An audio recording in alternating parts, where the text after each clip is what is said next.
अस्सलाम वालेकुम dear students. जैसे कि आप जानते हैं कि हम पढ़ रहे हैं about the types of the RNA. तो जो थर्ड टाइम पढ़ेंगे आज that is ribosomal RNA. That is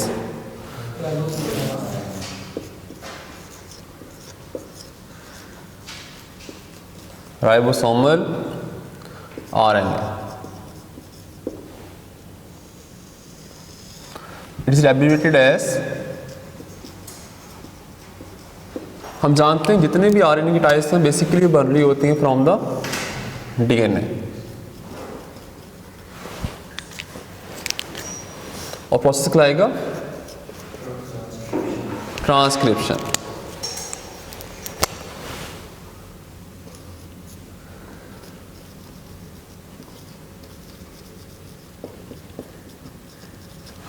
in case of eukaryotic cell, इसको जो एंजाइम बना रहा होगा वो बना रहा होगा आरएनए पॉलीमरेज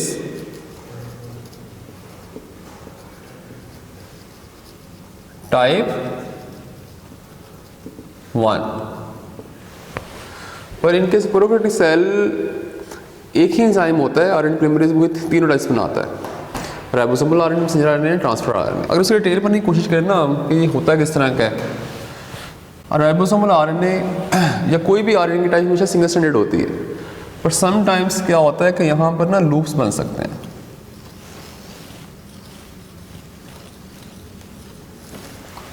लाइक दिस पे। अब यहाँ पर लूप्स बने हुए हैं ना, ये वाले लूप्स बने हुए हैं यहाँ पर, इट में यहाँ पर जो कॉम्प्लीमेंट्री बेसिस हैं वो एक दूसरे के सामने आ गई हैं। सामने आने से क्या हो गया, उनकी बाइंडिंग हो गई है।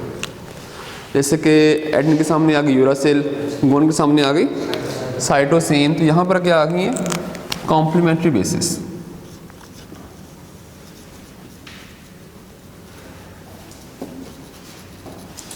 और जहाँ पर नहीं आई वो सब वैसे का वैसे स्ट्रेट रहा है।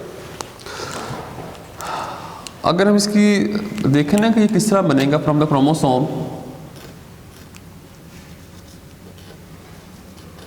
सर राइबोसोमल आरएनए, इसका एक एंड 5 प्राइम एंड होगा और एक एंड 3 प्राइम एंड होगा। This one is a ribosomal RNA. तो फर्स्ट करें, this one is the chromosome.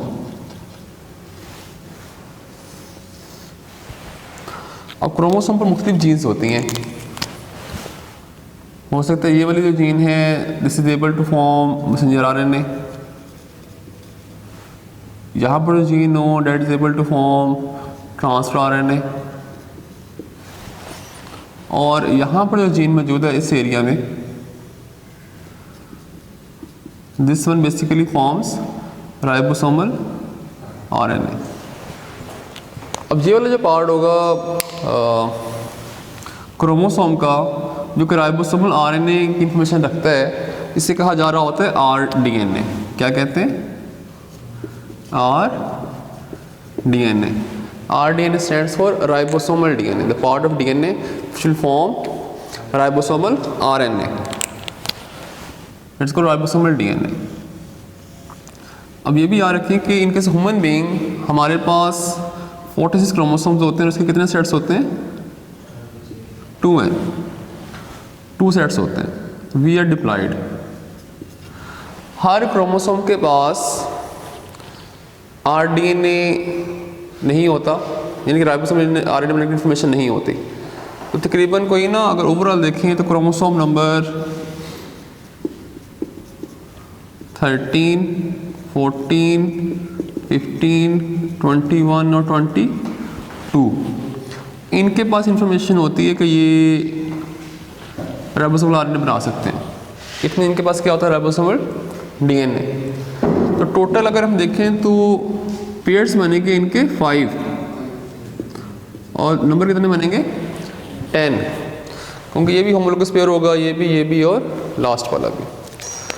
अगर हम सेल के अंदर देखते हैं कि ये किस कंडीशन में पाया जाएगा, ये वाला आरडीएनए,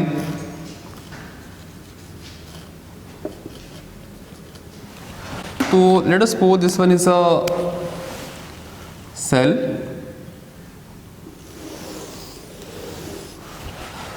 और सेल के जिस पार्ट में पाया जाता है उसे हम कहते हैं न्यूक्लियस, जिसको हम न्यूक्लियस मान लेते हैं। This one is a nucleus. Nucleus हम जानते हैं most prominent part of the cell, the first organelle that was discovered। और डिस्कवर किसने की थी? रॉबर्ट ब्राउन ने इन 1831। अब नॉन डिवाइडिंग स्टेज के अंदर क्रोमोसोम होते हैं इन डिकेंडेंस फॉर्म, से हम कहते हैं क्रोमैटिन।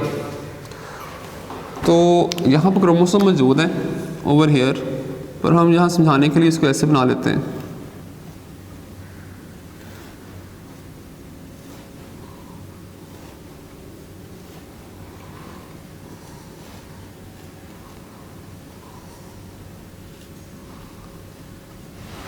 अब हो क्या रहा है कि ख़ास एरिया पे जाके ना सारे क्रोमोसोम का कुछ पार्ट यहाँ पर आ रहा है, यहाँ पर मौजूद है ओवर हियर।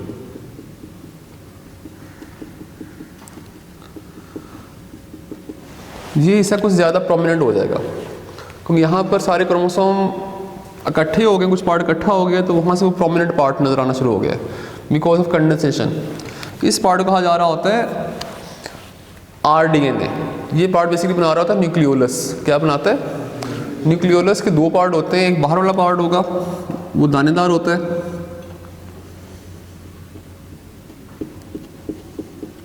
और एक अंदर धागानुमा। ये धागानुमा बेसिकली इस तरह बना है कि जो क्रोमोसोम जिनके पास इंफॉर्मेशन थी राइबोसोमल RNA बनाने की, इनमें उनके पास क्या था? Ribosomal DNA। उनका कुछ पार्ट यहाँ पर आया हुआ है, यानी कि यहाँ पर इंफॉर्मेशन थी RDNA की, यहाँ पर, यहाँ पर, यहाँ पर, यहाँ पर, यहाँ पर और यहाँ पर। तो ये पार्ट क्या सब कहलाएगा? This area is called as the nucleolus. इसे कहते हैं nucleolus. Nucleolus becomes the most prominent part of the nucleus. अब इसके दो पार्ट हैं, एक पार्ट ये बना और एक पार्ट ये वाला बना, दिस वन। ये वाला जो आउटर पार्ट है this is a granular part, ये दानेदार है। Inner part is thread like, that is fibrillar part. जो फिब्रिलर पार्ट होता है ना इसका, इसकी एक्चुअली हो रही होती है, इसके पास क्या होता है RDNA। इसकी आगे होगी ट्रांसक्रिप्शन, तो क्या बन रहा होगा? Ribosomal RNA। यहाँ पर कौन सा हो गया? ट्रांसक्रिप्शन। अब ये जो लेट अस सपोज ये बना है हमारे पास ribosomal RNA, this is ribosomal RNA, one is 5' direction, other one is 3' direction. ये यहाँ से फिर क्लीव होता है इनटू टू पार्ट्स, इसके दो पार्ट्स बनते हैं फिर, वन लार्जर अदर, एक स्मॉलर बनेगा और एक लार्जर बनेगा। अब ये दोनों हैं बेसिकली कौन से? Ribosomal RNA। अब जो ग्रैनुलर पार्ट में ये बना देता है प्रीकर्सर और राइबोसोमल सब यूनिट्स। राइबोसोमल RDNA बना दिया। अब होगा यहाँ पर इस तरह ओवर हियर, ये पार्ट बन जाएगा लाइक दिस वन, और ये वाला पार्ट बन जाएगा लाइक दिस वन। फिर दोनों की यहाँ पर असेंबली होगी, इकट्ठे होंगे, और ये वाला स्मॉलर पार्ट बनेगा, ये लार्जर और ये स्मॉलर। ये सारा काम कहाँ हो रहा होता है? न्यूक्लियोलस के अंदर। यहाँ पर क्या होगी? ये लार्जर और स्मॉलर यूनिट राइबोसोम के इकट्ठे हो गए।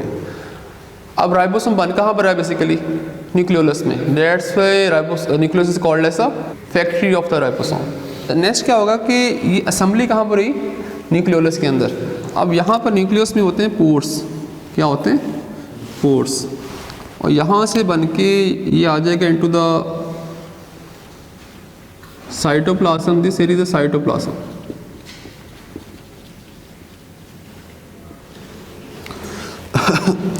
अब राइबोसोम ये फर्स्ट करते हैं कि लार्जर सब यूनिट है, ये वाला क्या है? स्मॉलर सब unit of the ribosome. Ribosome के दो पार्ट हैं, एक है प्रोटीन पार्ट और एक पार्ट पर रहेगा राइबोसोमल आरएनए। अब ये एचडी राइबोसोम बेसिकली किस में इन्वॉल्व होता है? प्रोटीन सिंथेसिस के अंदर। अब होगा इस तरह के जो लार्जर पार्ट होता है it can be 50s and smaller can be 30s, पर ये होगा in case of prokaryotic cell. In case eukaryotic cell, the larger ribosome unit is 60s, a smaller is 40s. पर ये वाला होगा in case of eukaryotic cell. So during process of protein synthesis, that is translation, तो यहाँ पर ना large unit पर 3 sites बनती हैं।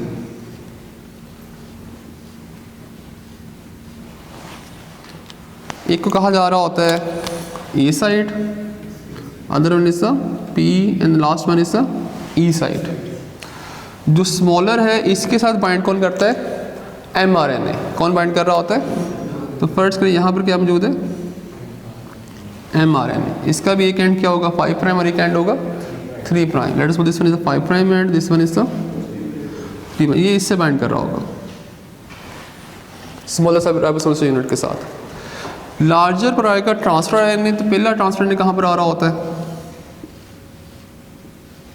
पी साइड पर।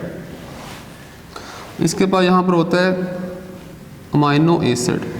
बाद में जितने भी ट्रांसफर आरएनए आते हैं with amino acid, respective amino acid, वो कहाँ पर आते हैं? ए साइड पर। और फिर हमल क्या होगा कि ये वाला ट्रांसफर आरएनए यहाँ से आगे आएगा, ये यहाँ से आगे आएगा, ये अपना अमाइनो एसिड इसको दे देगा और बॉन्ड कौन सा बन जाएगा यहाँ पर? Peptide bond. कौन सा बॉन्ड?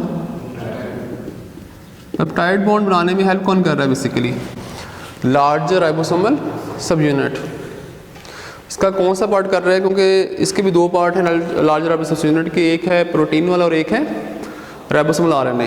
तो कौन सा पार्ट इन्वॉल्व है? राइबोसोमल आरएनए, क्योंकि this one is involve forming peptide bond, और पेप्टाइड बॉन्ड यहाँ बना है हमारे साथ ट्रांसफर हो गया है, तो एंजाइम कहलाएगा पेप्टाइडल ट्रांसफेरेज। तो आरएनए एंजाइम के तौर पर एक्ट कर रहा है। If RNA act as enzyme, RNA act as a enzyme, such enzymes are called as राइबोzymes. It means larger ribosomal subunit act as a ribozyme. Is it clear? एक और बात, जो RDN है ना, इसको हम NOR भी कहते हैं। NOR stands for nucleolar organizer region. nucleolar organizer region, because nucleolus के अंदर ये मौजूद है और ये फिर आगे RDN बना रहा होगा। That was all about ribosomal RNA.